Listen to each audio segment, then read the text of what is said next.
Half slab bacon here. Oh yeah. Just figured I'd update you on the storage room and show you how I'm getting started on the next floor. The next floor is going to be the big one that explains exactly why we have to do the inside of the tree first, because that's where we're going to put all our aminals and villagers. So yeah, check it out. I did make one change. You know how I kind of wasn't too happy about the pumpkins behind here, so I got rid of them. They're all slime blocks. I wasn't a big fan of how the wood went underneath these either, so I put logs in underneath there just to kind of change it up a bit and, like I said before, make it look more like we carved out tree branches and the like. So that's all done. Toying around with the crafting tables. Whoops. Sorry, guys. Help if I grab the melon. Num num num. And furnaces. Ferni. I don't like the way ferni look in this package in applications like this. If you're making like a kitchen, it looks great because it looks like a modern day stove. But down there, it's gonna look terrible, so I don't know what I'm gonna do for ferni up there.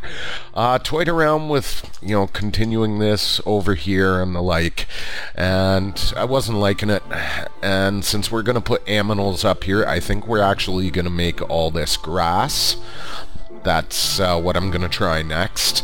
As you can see, I did another layer of pumpkins, and that's part of the reason I removed the ones behind the chest.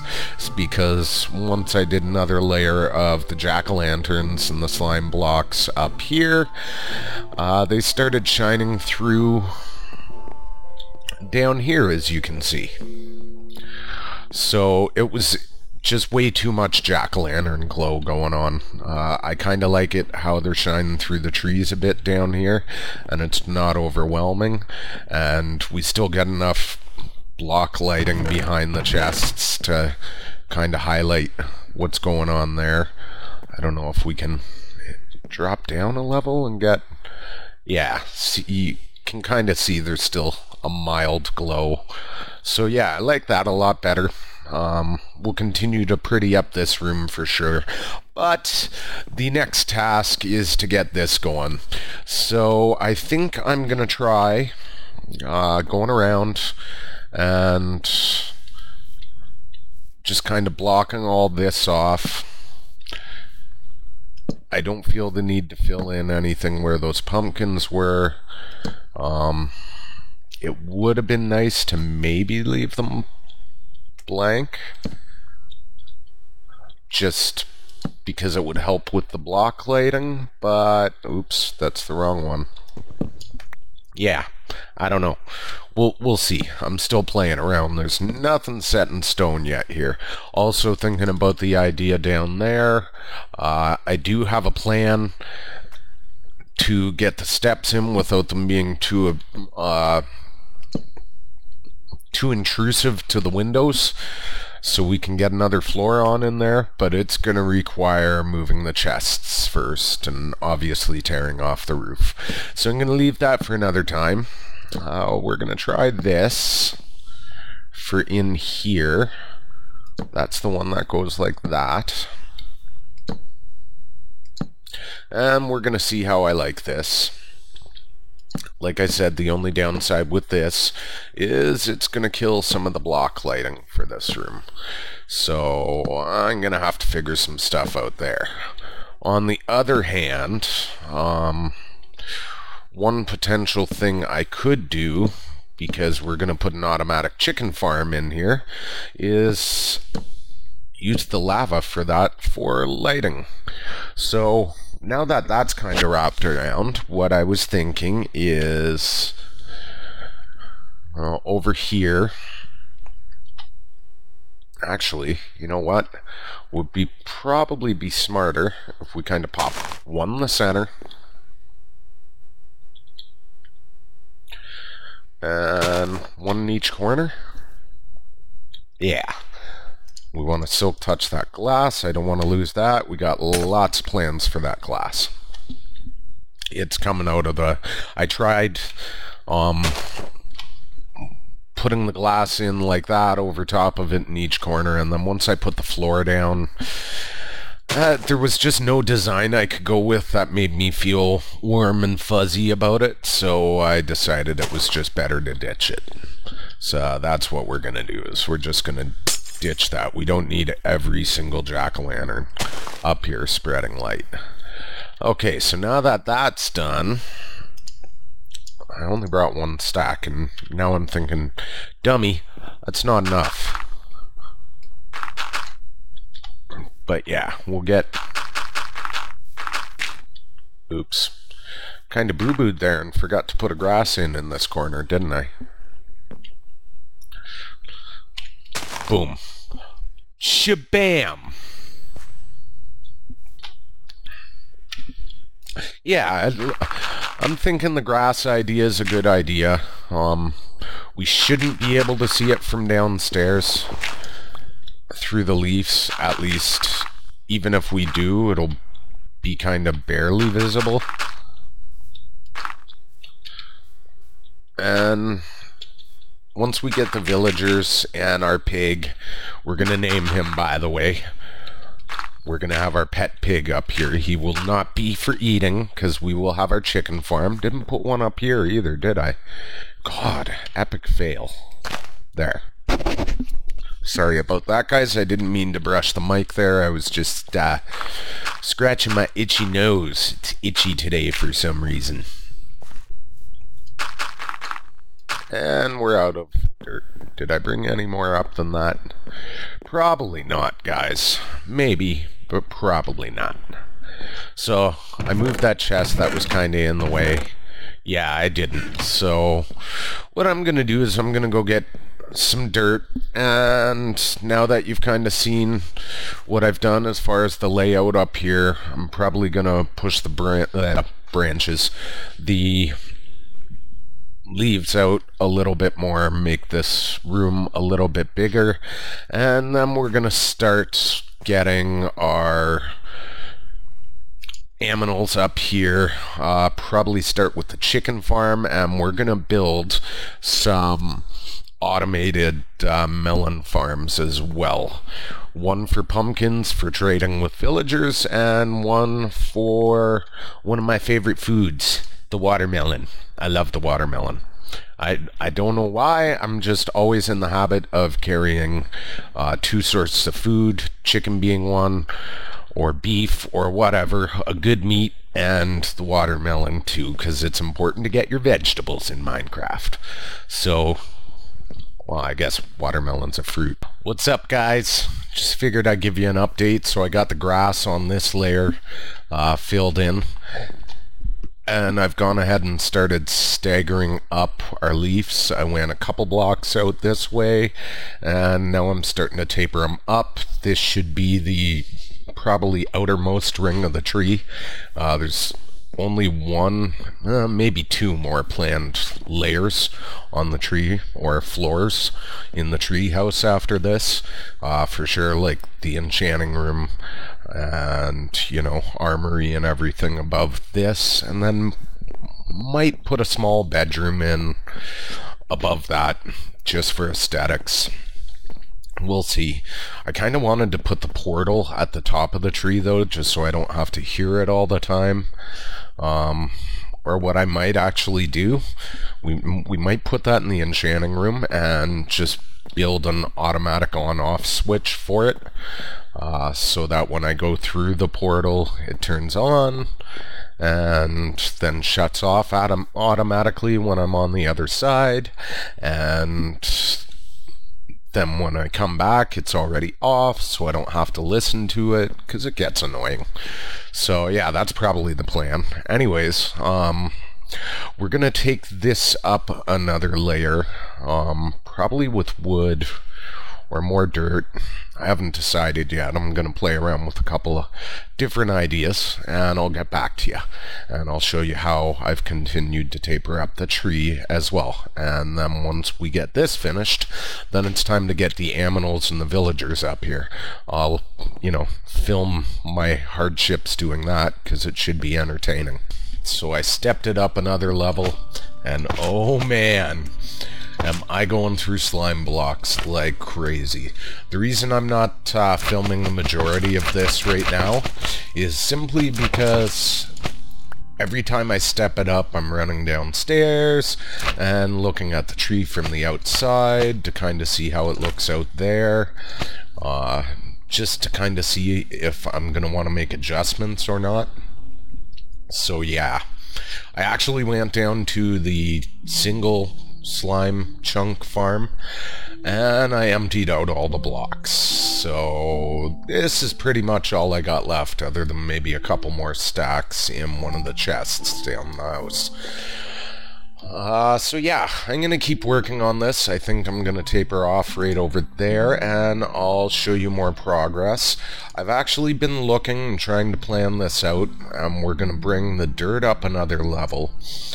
I think I might get rid of these and replace them with dirt, and then maybe in these corners only, where I don't have the lights, instead of having a pattern like this. If we get rid of all this wood altogether, maybe put stairs in each corner going up to the next level. I'm gonna try a few things, but I'm leaning towards that, because then I don't have to try and figure out any funky design here. We'll see how it goes. Oh man, guys, is this ever getting expensive? I have pretty much pulled every last slime block I made out of both the starter slime farm and the house. And what do I got left? Couple stacks. Fortunately, we're gonna probably stop laying it here, and we're gonna switch to glass going up the sides, I'm thinking. So yeah, we won't need any for a bit, and that'll give us some time for it to regenerate, but I'm gonna need some more in a little while, so hopefully that slime farm runs well, or I'm gonna have to AFK or maybe finish the other slime farm. I don't know yet. But here's the plan. These are all going to be covered. That's there just to illuminate these slime blocks and give the underside of the tree bush some good lighting. And those ones there, we're going to have our dirt run from there around. And what I'm thinking is we're going to do, like, one side's going to be a melon farm, one side's going to be a pumpkin farm, and then we'll have a side for our animals with the chicken killer in the middle, I'm thinking, and then a side for the villagers, because we're going to have to farm and kill a few of them. Excuse me. We'll probably just spam a bunch of doors to get them breeding, and then we'll kill off the ones we don't want and keep the ones we do, because I don't want a village going on here. I just want some guys that are really good for trading, especially one that gives me like an 8 pumpkin trade. Lots of emeralds that way. So I'm going to continue building this up. Part of the reason we went so high, as I said, the dirt blocks are, whoops, going to go right about there. Oh, I guess I could have left that cactus down there. And that's going to be to illuminate, but this gap here, we're going to leave that gap open, because this is where we're going to be running the redstone for our farm, because we're going to need pistons along this way and dirt blocks above that, and I'm thinking probably a redstone timer in here, so it's automatic. That way I don't have to pull levers or anything, and instead of pushing everything into chests underneath in the storage, I've decided I'll actually put the chests up here. That way I'm kind of forced to come up here all the time whenever I want food, and that should also encourage me to do trading with the villagers and say hi to our pet pig, because we're going to name him too. So I'm going to get started on laying out the dirt and the pistons, and then I'll bring you back right about there, okay? Alright guys, this is where it starts to get really expensive, because we need a metric ton of pistons for this project. So we're gonna do a stack, and we're gonna make the stack sticky. And I guess I'll put away the rest for now, but we'll probably end up using it. Yeah, I just figured you guys wanted to see that, because, yeah, it's expensive. Yeah, costs a lot of money. We'll hold on to those for now.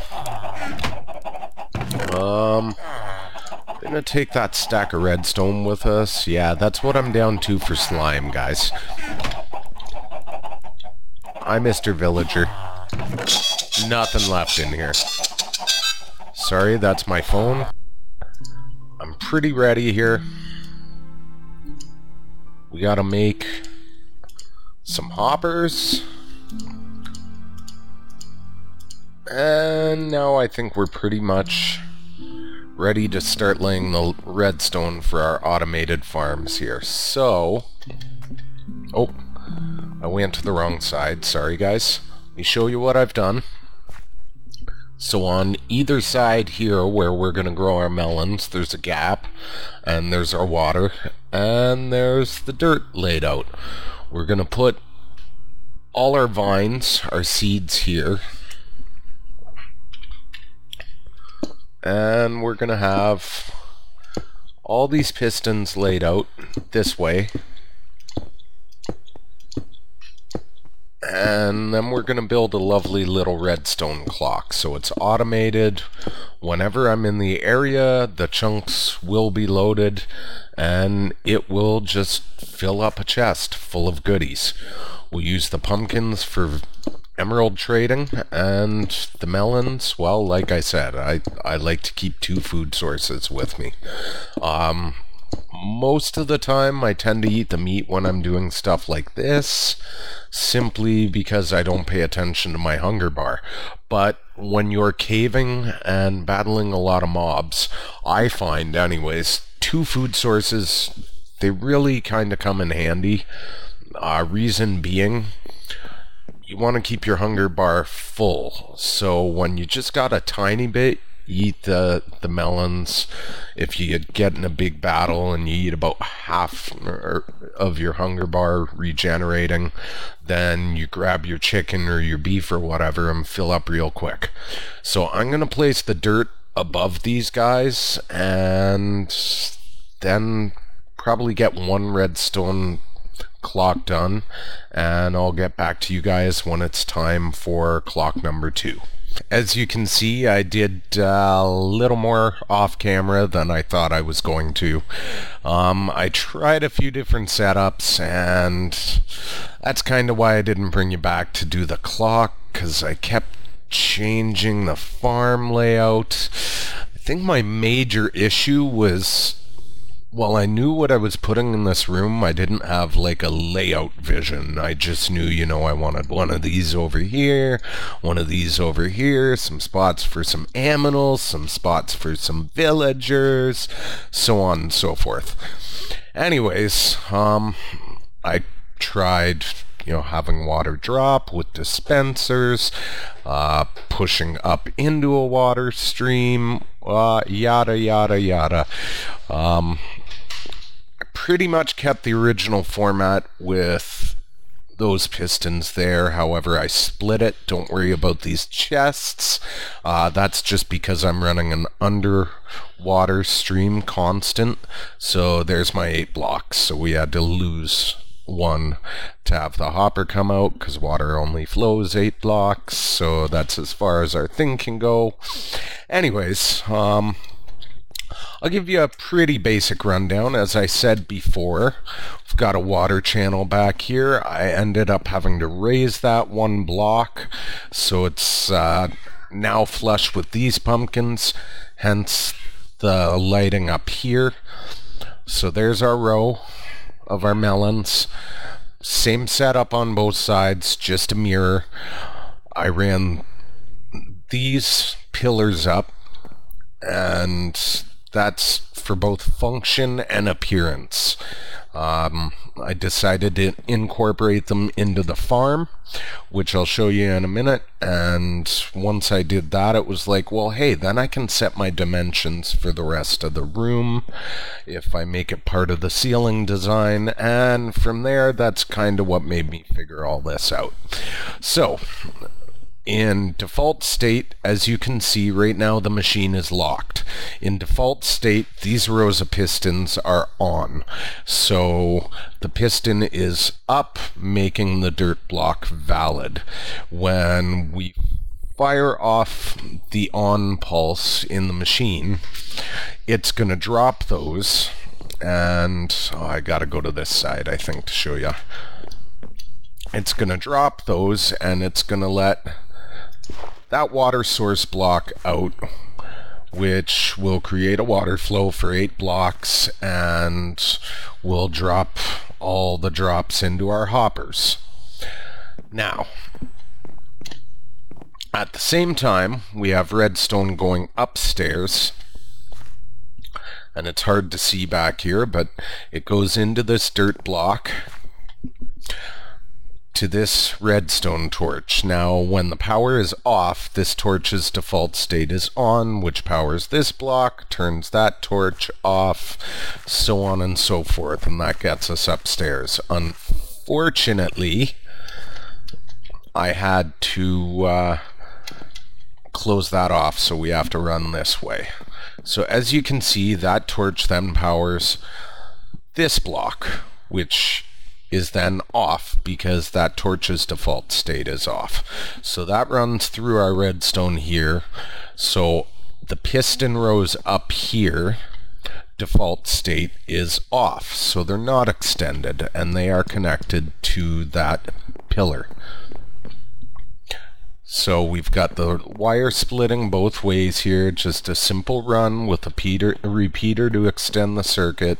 The reason the line goes out in the middle, as I said, is because the max distance of redstone we can travel coming short, as well as the water distance, so we had to kind of make the center our midpoint for both the redstone power and for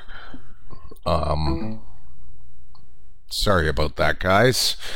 I was playing on my TV, it just went to sleep, and unfortunately when that happens, yeah, it tries to send the signal back to my TV for a quick sec before returning it. It's a new computer, so I haven't figured out how to work that bug out yet. Anyways, so at the exact same time, there's no delay, this will come down. As you can see, this wire runs from our machine here to the torch, which is default state is on. That's why all these are default on. So this travels down. Here's our repeater, just extending it to come over here. The reason I use so many repeaters here and not just run the redstone wire directly under the blocks, because yes, we could have done that, being as there's a hopper in the middle. We could have put our repeater there. It's a lighting thing. It's to maintain the lighting on the outside of the tree from all those blocks. I would have had to eliminate rows under there that are right by the leaves. Then we would have had dead dark spots on the outside of the tree I don't want. So Power continues over here, default state on, runs through this, simple enough, right? Now to the complex part.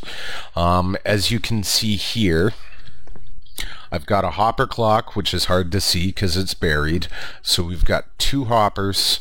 There is some items in there right now.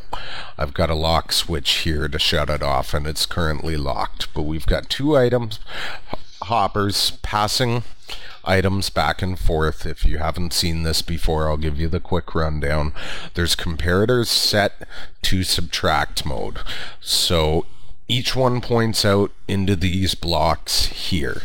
Now, when the hopper empties, it pulses, powers this sticky piston, which moves this redstone block. So then it waits for the next emptying of a hopper. This one pulses, pushes the block back. The block in turn powers this redstone right here. Now, this is where it gets a little more complicated. I'm still new to this stuff, so I learn this stuff as I go. In order to not have our pistons move and just kind of stay there till the hoppers move, because that's way too long a duration, we have to have a quick pulse. So this runs directly into a comparator. The comparator then pushes the signal out. That signal, at the same time, travels through all these repeaters. Every single one's set to 4 to get a max delay. That then runs back around into the comparator and so forth. So what you will see happen as this starts up is you will see the pulse sent to fire these, and then the pulse travels around the repeaters to disengage. So what ends up happening is the rest of the system pretty much only detects the on pulse, so it gets a quick on off, and that kind of resets the system so that those drop and they're not waiting the whole time for the hopper to move. Now I think I've got I have 20 blocks in there right now, so it'll move pretty quick. We're going to put all these leaves in, so we're max 64. That'll give us about 4 minutes worth of time for the melons to grow before it pulses again. So let's get this started. It's kind of hard for you to watch everything, so I'll show you in bits best I can. Okay, so you saw it pulse. We did lose some drops. Unfortunately, that happens. There's not much we can do about it. So it gives some time for the water to travel. The first time when I start it up, it drops too quick. We'll get more of a delay this time, as you can see, and that's what prevents us losing a ton of drops. Now, on this side, as you can see, it was just kind of going off. So that moves, pulses the system. You can see it coming around, at which point you heard those move, and that was before this switched. So now this switches, shuts the whole system off, resets it. When it comes back, we get our pulse again. It pulses one more time before this has a chance to move. Resets all that, and so on and so forth. So now that all that's done, I'm gonna flip our off switch. All that does is it locks power here, so that the next time this goes to cycle, this piston can't move, and it locks the whole system in. So what we're going to do now is fill her back up so she's running at max time, and turn her back on, and just kind of let the system run. The main thing for the off switch is just if I run into any issues. Okay, so I think that's about it. I've got some glass I've got to move back in there. tidying up a bit. I've got to hide this redstone wire, and as you can see, we're going to have to maintain that 3-block high till about here. Here's where we can drop to 2-block. So I think for the most part we're going to fill it in with dirt, and just kind of keep a natural ambiance going on in here. We'll set up our aminal farms probably over there, so we can put the chicken killer in the middle, our automatic cooked chicken farm, and then we'll set up a bunch of doors for the villagers to start populating over here. That way I don't have to worry about digging the ground over here and messing up my redstone. So yeah, I'll bring you guys back probably when that's done and we're ready to start the next floor, and I'll show you then. Also, if you notice, I haven't continued the stairs up. I think this will be the point where I'm going to leave it open. We'll just have a water passageway up, because upstairs is going to be where the enchanting and all the goodies are. Oh, also, the hoppers are going to come out this way. I'm going to have them run over the redstone and drop into a chest, so our chest is exposed on each end over here. Just figured I'd mention that before I get that started. Alright guys, thanks for watching. Hope you enjoyed. Have a great day, and we'll talk to you soon. Bye.